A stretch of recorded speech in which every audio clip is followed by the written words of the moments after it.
When I was 11 years old, I had two best friends, and they were complete and total opposites. Deborah was outspoken and bold, the fourth child of two wealthy, sports-obsessed doctors. Chantel was thoughtful and cautious, the only daughter of a waitress who never seemed to catch a break. It may be that the only thing we have in common is a terrifying experience that linked us together for life. It started, as these things often do, with an unexpected last-minute change of plans. Normally, the three of us had a sleepover at least once a month. We always tried to go to Deborah's. What kid wouldn't? There were hills for sledding in winter, a rec room in the basement for rainy spring days, a fireplace to tell scary stories around in fall, and in summer, a sparkling pool out back. To us, it was paradise. We'd tried my place a few times, but the disappointment I saw, or imagined, on my friends' faces as I showed them around the shabby little apartment made a knot in my stomach, and I was relieved when they left. We'd never been to Chantel's until that fateful Saturday in June. My parents were out of town, and the original plan was that we'd stay at Deborah's all weekend, until Deborah's mom came home with a nasty flu and banned guests from her home. Under the circumstances, Chantel's mother reluctantly allowed us over. When we stepped down from the bus, I thought we'd made a mistake. There was only a highway and pine trees. Chantel took a deep breath, as though preparing for something, and led us to a narrow concrete drive almost hidden by the forest. Deborah and I exchanged a glance, but there was nothing to do but follow our friend down the dark lane. Under the shadowy branches, the air was cooler. It smelled like sap and wet dirt. The dilapidated trailer at the end of the drive was so hemmed in by trees that the branches scraped the windows, and junk rotted in heaps in the tall grass. But there were cheerful Christmas lights strung around the sagging porch, and Chantel's mom smiled and waved as we approached. She talked our ears off as soon as we stepped inside, and before long we were chowing down on tomato soup and toasted cheese that she'd clearly made especially for our visit.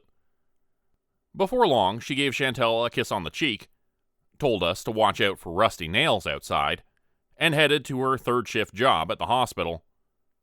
She turned suddenly at the door. "Chantel, remind them not to let anyone in. No matter how loud they knock or how scary they sound, or who they say they are. If they're meant to be in here, they'll have a key." As the door closed, I noticed that the peephole in the door was plugged shut, and curtains covered every window. It seemed very odd to me, but everyone had some quirks, right? And before long, we were having more fun than we'd ever had at Deborah's, running through the misty trees and catching lightning bugs. Twilight came early in the woods. Back inside, we were sprawled out on the shag carpet surrounded by a pillow fort and unhealthy snacks, laughing as we flipped through weird old magazines. Deborah's parents were overprotective, and in my neighborhood, it wasn't safe to leave a kid at home alone, so this was the first time we had spent a night without adult supervision. The feeling that we could literally do anything without a chance of getting caught was so exhilarating that I barely noticed Chantel methodically checking the doors and blinds to make sure that everything was completely shut. That first knock could have been anything. We were laughing so hard that we barely heard it. Chantel told us to hush, and stood up suddenly. "What crawled up your butt and died?"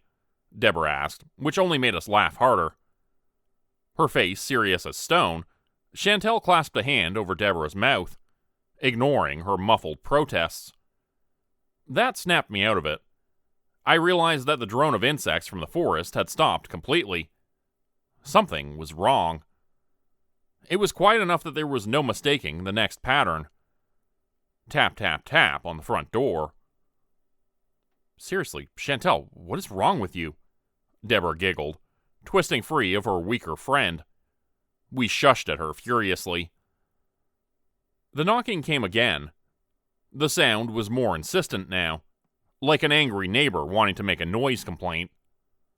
"Let's go to my room," Chantel suddenly announced in a whisper. "Please?" Deborah and I exchanged another glance, then shrugged. Chantel turned off the lights and the television. Something like instinct compelled us to move quietly, and our attempts to tiptoe made the ramshackle trailer seem especially empty and silent.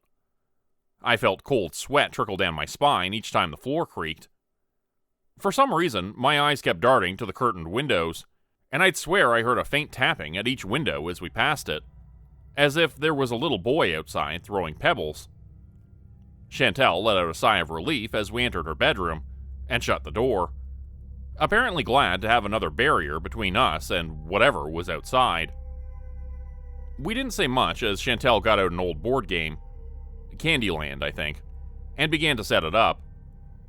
Before long, Deborah and Chantel started to whisper, giggle, and then finally talk normally again. But I couldn't calm down. It was too strange. I thought about the TV show Cops and psycho ex-boyfriends who came back to attack the family. Then I mentally replayed every horror movie I'd seen about crazy people who live deep in the woods. Chantel, at least, seemed to think the danger had passed. She was tossing dice at Deborah's head. I wanted to ask her if the knocking was a regular occurrence, but I was scared. Scared that talking about it might somehow make it real. About 40 minutes later, we heard pounding on the door. This time, we all made a point to ignore it and go on with our game. It worked, until the doorbell started ringing. That classic ding-dong didn't seem menacing, but Chantel had gone pale. I remembered then that the trailer didn't have anything so fancy as a doorbell out front. It was getting louder now, too, echoing down the empty hallways. "Chantel?" I whispered. "What's going on?" "I don't know," my friend finally responded. "As long as I can remember, wherever we've lived, there's been this knocking sometimes. Mom doesn't like to talk about it. She says, as long as you don't react, it goes away eventually. And it always does. It can get really bad, though. One time it went on for hours. I swear I could actually see the dust and spiders getting knocked out of the walls." She gave us a nervous little smile. "Sometimes a voice asks for you, or calls for help. Sometimes it seems to be someone you know. The doorbell, though, that's new." "Well, you can't let it walk all over you for the rest of your life." Deborah stopped chewing her bubblegum and gave us a serious stare. The tapping continued in the background, almost like a drum beat. "Deborah," Chantel warned, but our headstrong friend had already grabbed a taped-up hockey stick from Chantel's closet and flung open the bedroom door. "Hey," Deborah bellowed. "Whatever it is, we aren't interested." The tapping stopped. The silence deepened. Deborah smirked. "See? I keep telling you, you just gotta stand up for your..." Chantel wasn't exaggerating when she said the blows were hard enough to shake the walls. The wallop the house took was so hard it created clouds of dust. I screamed. Chantel hid under the bed, and Deborah used the hockey stick to smash a centipede as it fled across the room. The blows came one after another, as if a huge invisible hand was slapping the house. I joined Chantel under the bed. Grabbing hold of the carpet with my eyes shut tight, I tried not to feel the tiny legs of spiders scurrying over me. Every living thing was trying to escape the house. "Deborah," Chantel hissed, "shut the door and get down here." "I'm gonna call your mom," Deborah shouted from the hallway. "Or the police, or somebody." "It won't do any good," Chantel murmured. The knocking came from everywhere now. The windows, the back door, even from the trap door to the attic. "It's never been this bad. She shouldn't have said anything. I tried to call. All I heard on the phone line was a doorbell that won't stop ringing," Deborah said in a small voice as she slid under the bed with us. The lights flickered. "I don't think they're going to go away this time," Chantel sniffled. "Not until they get what they came for. You guys are my best friends in the world. You know that? Don't come out. No matter what." Before we could stop her, Chantel darted from the bed and out the bedroom door. which she locked behind her with an old-fashioned key. Deborah charged, pounded on the door, demanded to know where she thought she was going. But it was obvious to me even before I heard the front door creak open. The knocking stopped immediately. Deborah and I tried to quiet our panting breaths, waiting. "It's okay, guys. You can come out now," Chantel called out after what felt like hours. We looked at each other and stayed put. Seriously. There were a few gentle taps on the bedroom door. "Open up, guys. It's fine." "Why don't you use your key?" Deborah muttered. There was a pause. "I don't want to be alone out here. Please." There was a noise like a child's hands patting the door, searching for a weak spot. "Please let me in." The patting became pounding. "Let me in. Let me in. Let me in. Let me in." I don't know how long it went on for, or how Deborah and I managed to fall asleep in each other's arms under the bed, where Chantel's mom found us the next morning. She called the police immediately, of course, but there was no sign of Chantel or even of any of the damage to the house. The sobbing, incoherent story we told was little help to the officers, and at one point we were accused of making it all up. Perhaps foolishly, Chantel's mother told the police about the strange knocking, and supported our story. We never found out exactly how much she knew, because, with no other suspect, she became the target of the investigation. The smiling, talkative woman who made us soup and sandwiches was found guilty for her daughter's murder. The house and land were sold and turned into warehouses. The missing persons flyers faded and disappeared. And little by little, the world forgot about Chantel. Deborah and I, however, could not forget, even if we'd wanted to. Whatever had taken Chantel had heard Deborah's voice, and it wasn't going to let us go so easily. After my friend Chantel disappeared, when she answered a knock at her door, I made a list of rules for myself. I always kept my blinds shut, and I never answered any door or reacted to knocking sounds or voices if I couldn't see their source. I threw myself into my schoolwork and tried to put the whole thing behind me. My parents were so thrilled by my sudden interest in academics that they barely noticed my new, bizarre behavior around doors and windows. They thought I was growing up. The truth was that I'd made a simple choice.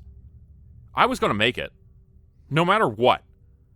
Out of that moldy apartment and withering town, away from the smoke-belching factories and the housewives who gossiped about us beside stacks of angel food cake. I'd go far away, far from anything unnatural, far from the past. Deborah was a different story. While I looked to the future, she threw herself wholeheartedly into attempting to resolve the past. With her good looks, athletic skills, and influential family, Deborah was one of the most popular kids in school, until her new obsession revealed how fickle people can be. Deborah went down a rabbit hole of paranormal investigation and occult studies. As her grades and health suffered, her friends disappeared. The final straw came when she showed some guests a device she set up between the hall door and her apartment door that would allow her to trap something in that area without looking at it. I have to admit, I was just as guilty of abandoning Deborah. The truth was that I blamed her too, and it wasn't easy to spend time with her when our only topic of conversation was something that I spent all my life trying to avoid. The atmosphere in her house didn't help. Deborah's parents' marriage didn't survive her dramatic shift in personality, and her mother's drinking habit became so severe that Deborah's father gained custody of all of her siblings when he left, although Deborah's psychiatrist convinced the judge to allow her to stay with her mother. That house, once an inviting place full of the sights, smells, and sounds of a family living life to the fullest, soon felt abandoned. On the nights when Deborah's mother would drunkenly wander the halls humming songs to herself, it even felt haunted. By the time we were teenagers, Deborah and I barely saw each other. Since neither of us responded to visits or even phone calls, we had a different way of making contact. We met once a year, on the day of Chantel's disappearance, in the parking lot of one of the warehouses where Chantel's home once stood.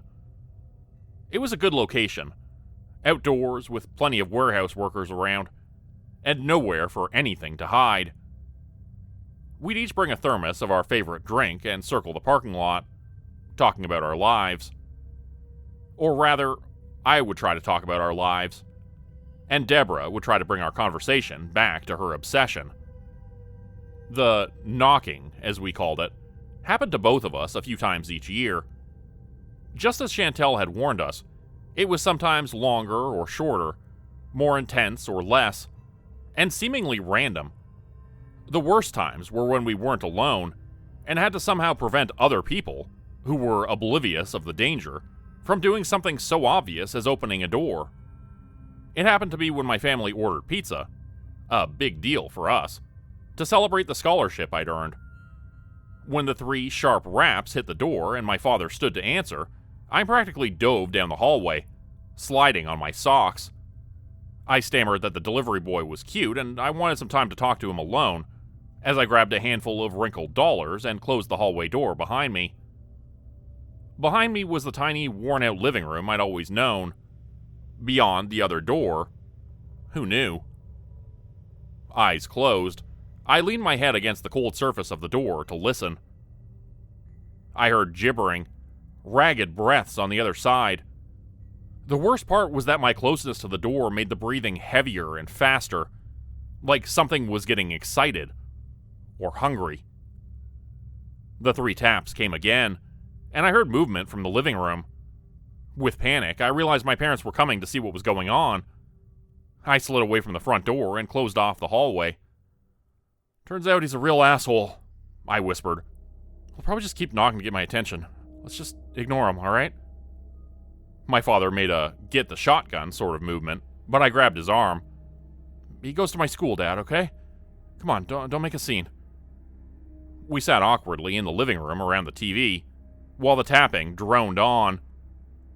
When it stopped, we all let out a breath of relief, until it resumed again with a different beat. "That's it," my father bellowed, pushing himself out of his rocking chair and lurching towards the front door.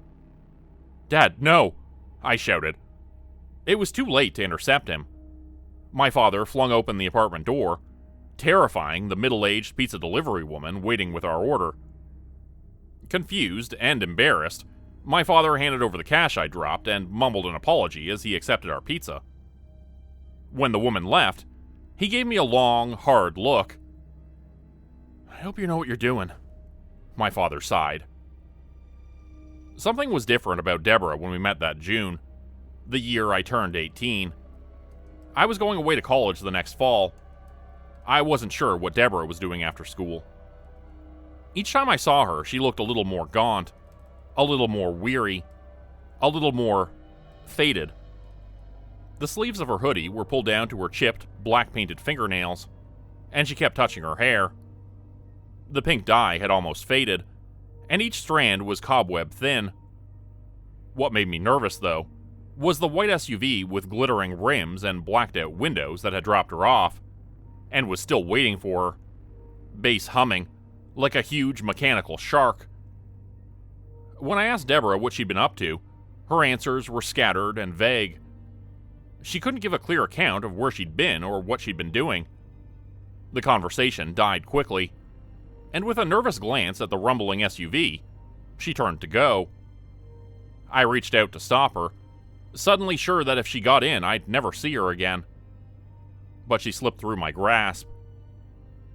As she did, she shoved something into my chest, hard enough to make me stumble, and muttered, "This is for you."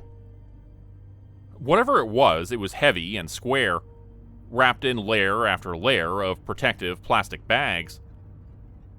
I sat in my car, sadly watching the white SUV pull away, as I opened Deborah's package. Inside were letters. She'd been writing to Chantel's mother in prison almost weekly, and these were the responses. Tears welling up in my eyes, I jammed my car into gear. Deborah was in trouble. I had to find that white SUV. I thought I saw it turn left. That would make sense. It was the highway back towards town. But I grew more and more panicked as the SUV failed to appear. I merged onto the highway and stepped on the pedal until my second-hand Honda literally shook. When the speedometer passed 95, I finally saw it. Idling along in the right lane like the driver wasn't in any hurry. I lined up a few cars behind and followed. The white SUV took a lazy path to the rundown side of town, an area that boomed back when railroad was king. Now old corrals and paper mills rusted beside weed-covered tracks. It was a place where you ended up, not where you went on purpose. The SUV came to a stop behind a corrugated metal wall, and I stopped just before going around the corner. All I could do was hope that whoever was driving Deborah hadn't heard my squealing brakes. A tanned, muscular man in a snow-white suit and tie got out of the SUV and opened the rear door for Deborah and two other men, wearing basketball jerseys and wraparound sunglasses. Next to these three, Deborah looked like a strong wind could blow her away. The odd group headed off in a triangle formation with Deborah in the middle. I was still trying to tell myself to go home, that this was none of my business, when one man lifted up his jersey to scratch his sweating back, and I saw a nickel-plated pistol stuffed into the top of his pants. I had no choice now. Unable to decide whether to try to be stealthy or act natural, I half-walked, half-crept through the tick-infested weeds along the dilapidated metal wall. Inside, I could hear the whir of fans struggling against the humidity and the static buzz of AV equipment being checked. A heavy door slammed, and I peered around the corner. As far as I could tell, my route to the door was completely clear. There was no one to catch me or to call to for help. I rushed up to the door, shoved it open, I knew better than to knock, and burst into the building. 7 faces spun to gawk at me, all of them surprised. Deborah most of all. 2 of the men had clearly reached for weapons, but it was the man in the snow-white suit who spoke. "Who are you?" he asked bluntly. I took a look around. Little drywall structures, bathrooms, offices, storerooms, lined the inside of the otherwise derelict structure. The part nearest to me had stage lighting, and a microphone boom as well, like some sort of film set. The fake bedroom, plastic-wrapped mattress, handcuff-lined bed frame, and Deborah's wardrobe indicated the nature of the film. Deborah had stripped down to her bra and panties, and for the first time I saw how thin she was. She wasn't fast enough to cover the bruises and track marks on her arms and legs. I stammered. "I'm the other girl. For the shoot." The man in the white suit studied me skeptically. He had a cherry lollipop in his mouth, which shifted from one side to the other when he spoke. "Kevin didn't say nothing about no other girl. It's kind of a last-minute thing." I gave him a big smile. The crew looked at each other and shrugged. The man in the white suit gave me another once-over. He rolled his eyes. "Fine," he grunted, and chomped the red lollipop into pieces, saliva running down his chin like blood. "Go get changed. You might want to loosen up. You signed an agreement like she did. Anything goes." "My friend is just gonna help me for a minute." I smiled again and grabbed Deborah's hand to pull her towards the restroom. I ignored the look on her face until we were inside the tiny drywall bathroom with the door closed. We both started whispering and shoving each other at once. As usual, it was Deborah who won out, despite her weakened condition. "What the fuck are you doing here?" she hissed. "You have no idea what these people are capable of." "Why didn't you tell me about this sooner?" I cried, pointing at a needle mark. "You didn't exactly make yourself available," Deborah responded coldly. "Don't feel bad. This is what I deserve. I never wanted you to be a part of it." "No, don't say that. Don't." I took a deep breath and dialed a number on the phone in my pocket. "Look, it'll be all right. I'll call the police and..." "Are you crazy?" The cheap wall shook as Deborah pushed me against it. Those guys will break this door down a long time before the cops show up. And when they see that you've called... Something pounded on the bathroom door and we both jumped. It sounded like the butt of a pistol. A gruff voice told us to hurry up. In the area outside, I could hear the man in the white suit telling the others what he wanted them to do to us, and how to make the best camera angle while doing it. I searched desperately for a weapon, but there was nothing. Not even a toothbrush or a towel rack that could be ripped out of the wall. Deborah just held herself, resigned. It was only a matter of time before they unlocked or kicked down the door, then dragged us both out by force. I hugged Deborah. I didn't know what else to do.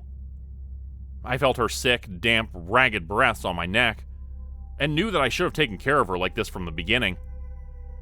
Like it or not, what happened to Chantel had bound us together, no matter what. A few minutes later, the conversation stopped, and I wondered if I was really hearing what I thought I was hearing from the abandoned building's outside door. Oh, what the fuck is it now? I heard the man in the white suit groan. Fuck off, we're busy. Ding dong. There was no way this broken down rat trap had a doorbell, but we heard it nonetheless, getting louder each time. Ding dong, ding dong. Xavier, take care of it, the man in the white suit snarled. Got it, boss, Xavier boomed in a deep Louisiana drawl. I heard the sound of a handgun slide and a peephole sliding open. Then silence. Xavier? The man in the white suit murmured. Xavier? Man, you okay? What's out there? No response. Xavier! Came an angry order. Then a gunshot, and a clamor of voices.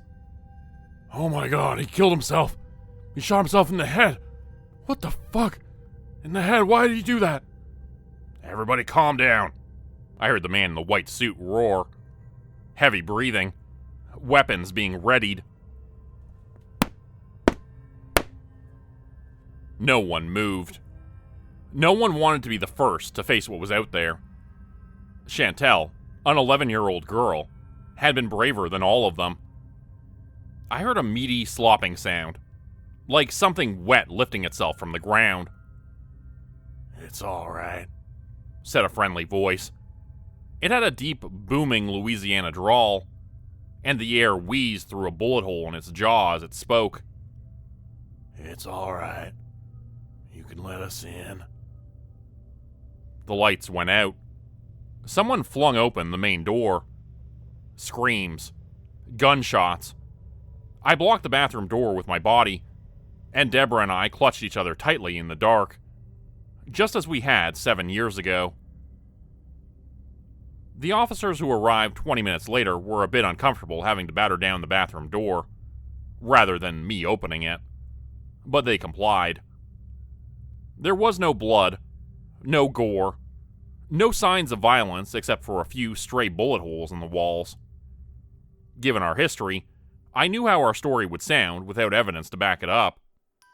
Fortunately, Deborah was lucid enough, despite the drugs, to give the right amount of detail about what she'd been through. One older officer coiled his mustache disbelievingly as he listened, and when the others moved away, he leaned in close. You's the girls from that disappearance 7 years ago, yeah? Yeah, I nodded, a knot forming in my stomach. His mouth twisted. It was the expression of a person too cynical to smile. You know, if I was to give some advice, in a strictly non-professional capacity... The officer let his aviator glasses slide down his beaky nose, and gave us both a cold, blue-eyed glare. I'd say yous might want to think about leaving town for good. I couldn't agree more. I smiled, and squeezed Deborah's hand. After rehab, Deborah moved to the town where I attend college. At first, I thought that with my scholarship, I'd only be able to afford living in the dorms. But things worked out quite differently. When Deborah's father heard about all that had happened, he was happy to help pay for an apartment where his daughter could get back on her feet. we're roommates now. And although we haven't heard any mysterious knocking lately, we still keep our own rules. And our own keys.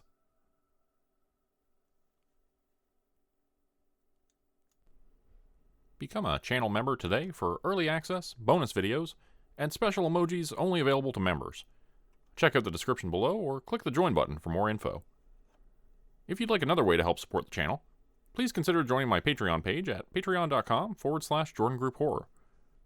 As a patron, you'll get access to bonus videos and content.